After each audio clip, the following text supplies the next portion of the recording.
Hi! Today I'm going to be painting the glorious Blackmore Vale. It's soft, gentle landscape with its muted bluey grey tones and the pale golden light. It's what I see most days. So I'm going to create a wet in wet technique with lots of overlapping colours.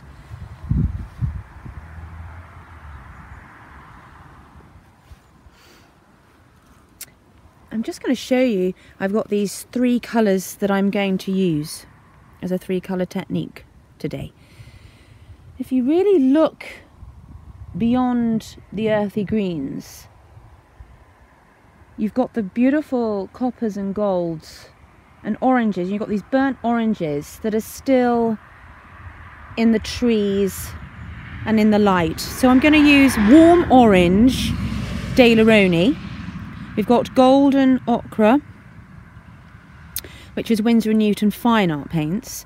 And then we've got indanthrene blue. This is one of my favourite blues for those gorgeous deep blues in the landscape. Once it's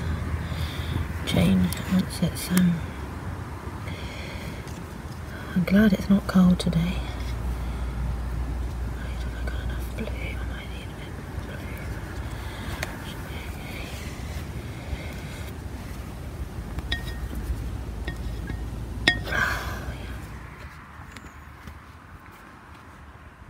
blue. Hi. Today I'm going to use just one brush, and this is my favourite brush. It's my sable-haired Galensky brush, and these kind of brushes would be about £150. So if you're taking it up as a hobby, I recommend getting sable synthetic, or you invest in a sable-haired brush, just one, because it makes all the difference with your blending. I'm going to wet the paper, like I always do. I'm not going to be distracted by the foreground. It's all about the landscape. We're not doing all the brambles and all this beautiful flora and fauna in front of me. That's something else. That's for something else. I might come back here and create something else in another season. Who knows? So I'm going to pick up my golden ochre, make a pool on my porcelain plate, and the most important thing is to get the light, to get the warmth onto the paper. I'm just scattering it in areas. This paper is Sandersford, St Cuthbert's Mill, and it's absolutely gorgeous paper. It has a cross embossed into the paper, and it's like painting on old-fashioned watercolour paper. It's got a creamy tint to the paper, which I really love.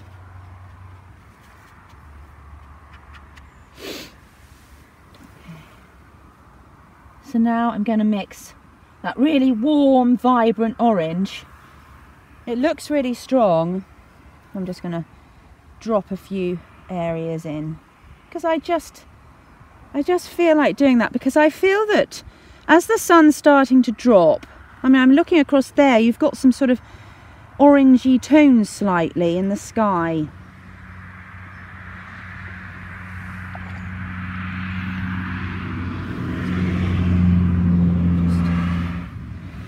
It's an amazing sky today. I absolutely love it. It's really exciting. A little bit of orange here. So again, don't jump ahead and look at the landscape in detail. Try not to. There's an awful lot going on. Just take an area, a small area, and just observe that. But the most important thing is to get the energy of the light and the colours. I'm just going to now move the paper so the wash goes across. I'm just going to skim. If you want to totally soften it out, if I wanted rain clouds, I would have done that more and kept that effect, but I don't want that. So I've got my warm colours now. Now it's the earthy colours and the cool colours. Slightly go across that again as well. Right. So what I do is I'm going to mix my blue into my orange.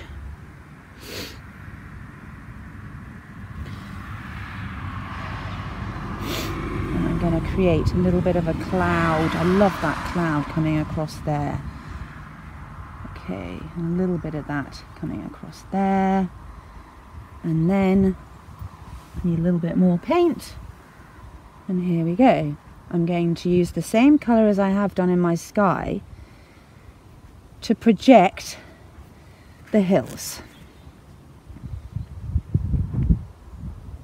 And again, I'm going to sweep out that colour. Just sweep out there.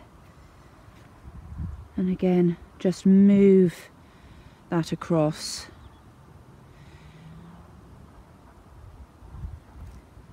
All the time, keep focused and keep observing. The light is changing constantly. You won't get it exact, it doesn't matter. It's that moment. It's what you see. So what I'll do next, I'm just going to bring in some of these tones again down into the landscape. I need a little bit more of that purpley colour. So what I'm going to start doing is start bringing in some little tones down in there. Okay, there's a little cluster of trees which I really like. I'm really going into that hill there. I'm not worrying about the wintry defined sculptural trees on top of that hill. I just want to go into the valley a bit. And then what I'm going to do is just bring in a few lines. I haven't got a big enough piece of paper, so I can't bring in that pathway at all, but I can bring in a little bit of the trees that are sweeping down there. There's loads of trees. I'm just going to have some coming down in there. There, that's it. So what I'm going to do next, I've put my fire colours on, my warm glowy colours. I've put my earthy tones on, and then I'm going to cool it down and put this indanthrene blue across the top, and then across the hills, across the sky, and sort of weave it around the trees. So I'm going to mix my indanthrene into the same colour that's on the plate. It creates a beautiful deep blue. A little bit in the sky as well. And it's changing all the time. It really is. Right, so we've got some glazes of blue up ahead, above the clouds. A little bit across here as well. Look at that. Okay, so you've got to do it while it's wet. That's the only way you'll get a realistic sky. Just gonna mix a little bit of that golden ochre to the side of there, and I have a little bit of cloud coming in there as well. Gosh, there's a lot going on, but try not to worry about that too much. And then again, I've got this little slit of light, so I'll keep some of it there. Just soften that, bring that across, just soften it, that's it. There. This sky's really challenging me today. It's really hard. There.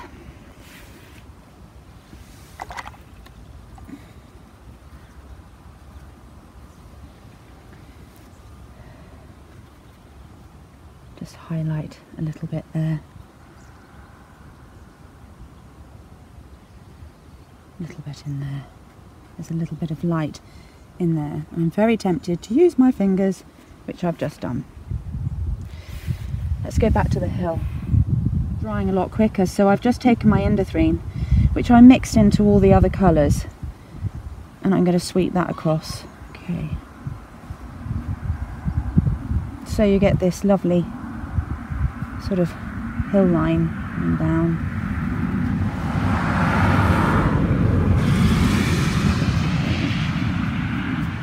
Sweep that across.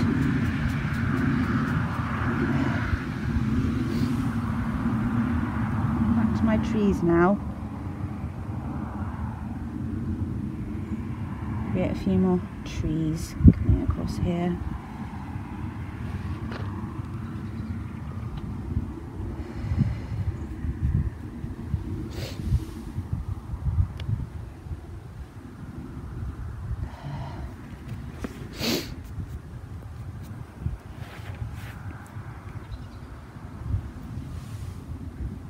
I tend to mix into the same colour so you get a really lovely tonal balance. Yes.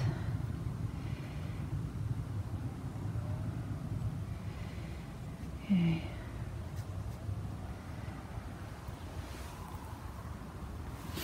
And when you look at trees in the distance, they're all blobby. I'm not putting in the structural ones, I just want a series of lovely, soft, earthy, blobby sort of colours that are cascading. You're almost printing and dropping the colour on, and you're letting it cascade down. And then you have a few darker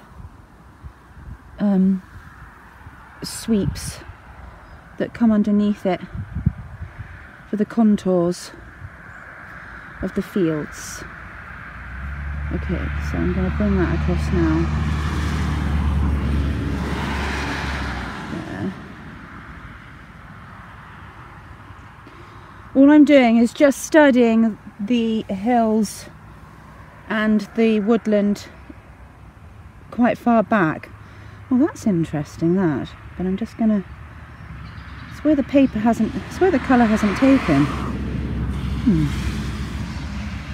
Maybe it's meant to be there.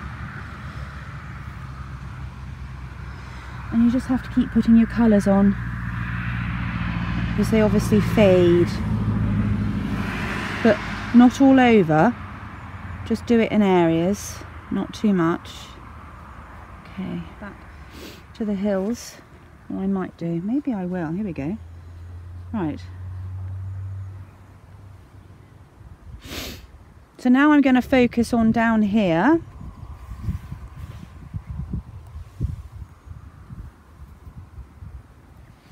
And go back to my earthy, warm colours and start dropping in slightly thicker consistency as well. A lot thicker. And watery as well at the same time. So there's an awful lot of mixing goes on, and frantic mixing, to be quite honest. Quite a lot going on here. Now, let's, okay, so what I'm going to do now is create a bit of the russety sort of red tones.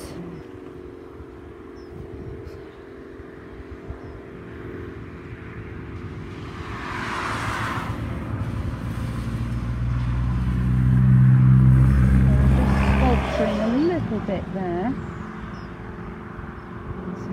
Tones down here.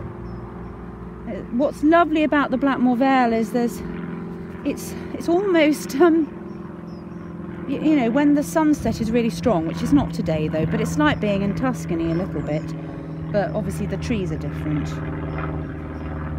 but they're lovely soft bushy trees, which is great. Now this is faded out now, so I'll probably bring in something in a minute, some colours. More colours, stronger colours. There we go. So again, let's watch it doesn't speckle the sky. Probably go back to it again, and I'm sort of, you see what I'm doing? I'm using my sable brush like a paddle. You see that? It's like a paddle. So it's very compact and the paint is sitting on the end of the brush and not all the way along. See that? Okay. Actually, it's amazing how many cars there is today driving past. Lots of people in a hurry. Christmas is coming up. Sometimes it's just nice to stop and not do anything, isn't it?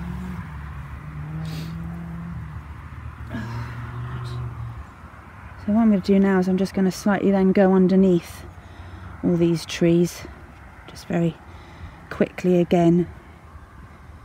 And I'm almost rubbing the paint in. You see that? I'm rubbing it in.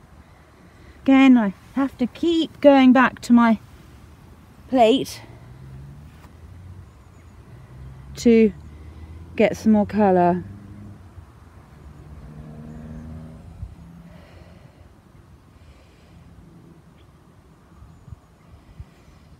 I want a little bit more of that. But there's a lot of that in the bushy, probably a lot of goat willow down there. There's a lot of marshy bushes down there because obviously you've got the river Stour and all the streams that run into it coming off the hill. We're surrounded by hills round here.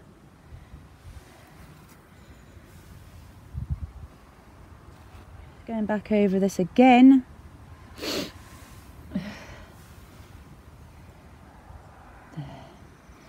It's very important though to bring the depth, try and get right into the depth underneath the trees while it's wet.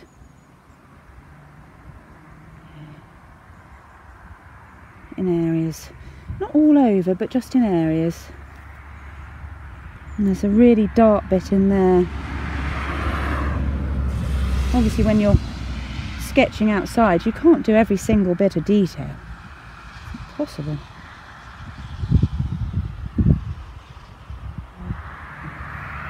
There. And there. And then if there's areas that I want to fill in, I'll do that right at the end.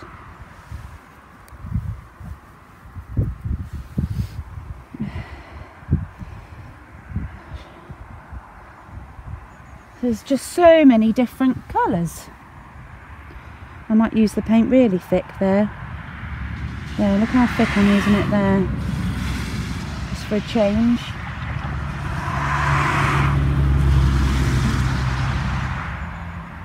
And break that up with some plummy. I do like using sort of this plummy colour.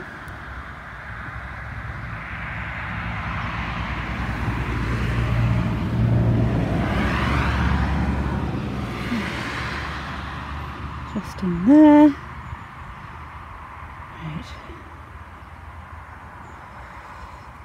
It's definitely, as that light's nearly gone. Managed to get it.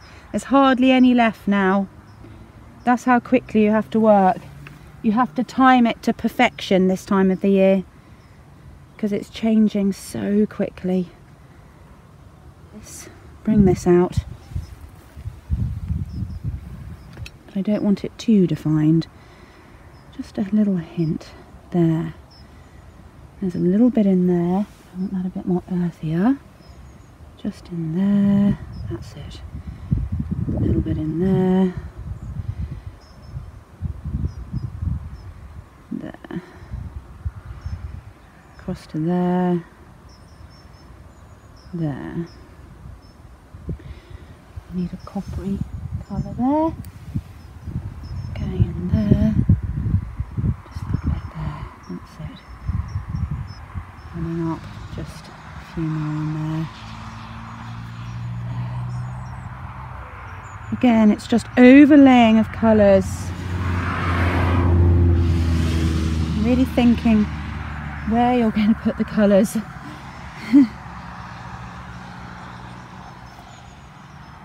a little bit there. There we go. Right.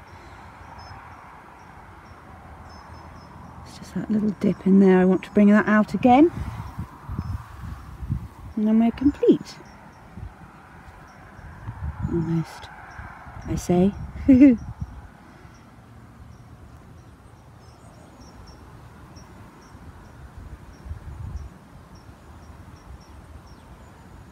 I mean, you can play around and you can fiddle so much.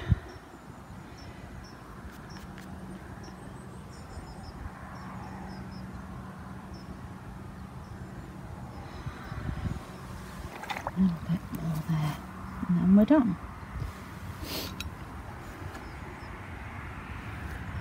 There.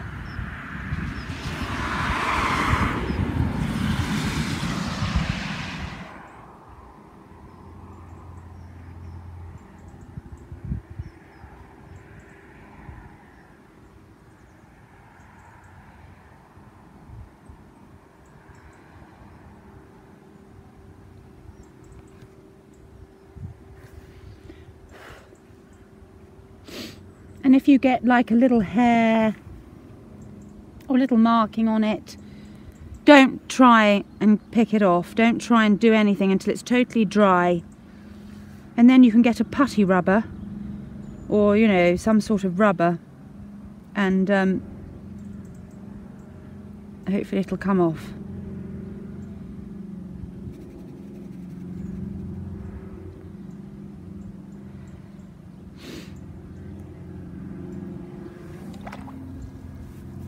One more thing.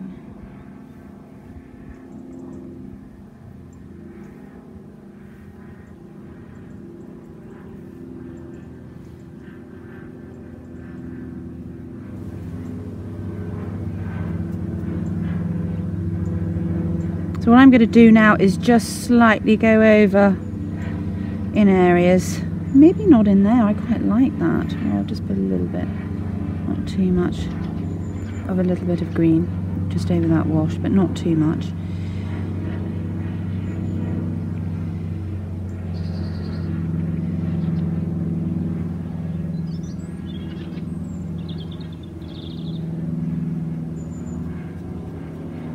I'm doing this on dry, but then I'm going to go over and blend out.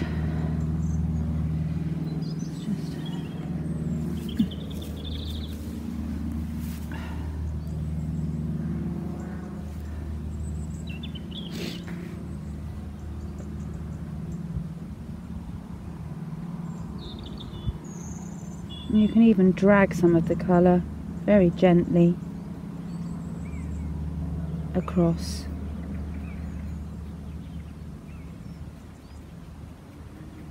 I think I can hear a buzzard in the distance.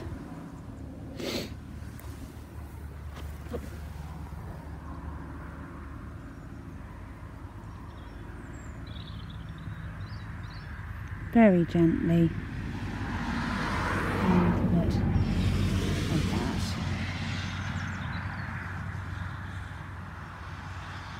Maybe a little bit in there. Again,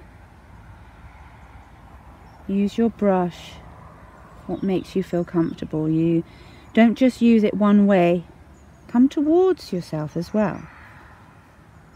And again, keep using it like it's a paddle.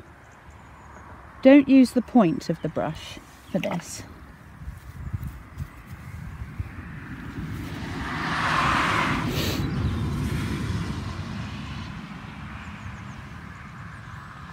Like a paddle.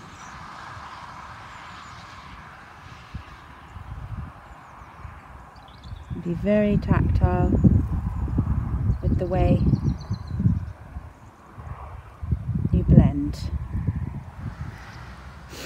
Hi, I've now completed my watercolour of the Blackmore Vale and the North Dorset chalk hills in the background, with the clouds sort of hanging over them. There was light above those hills, but now the sky is totally changed again.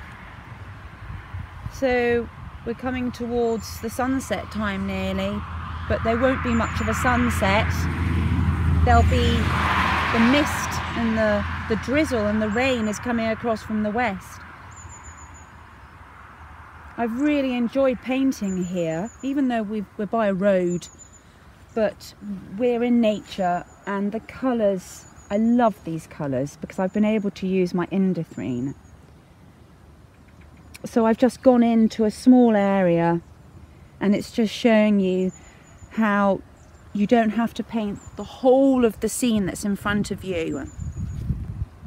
You just focus and kind of use your eyes as a camera, and you just zoom into one area. Bye for now.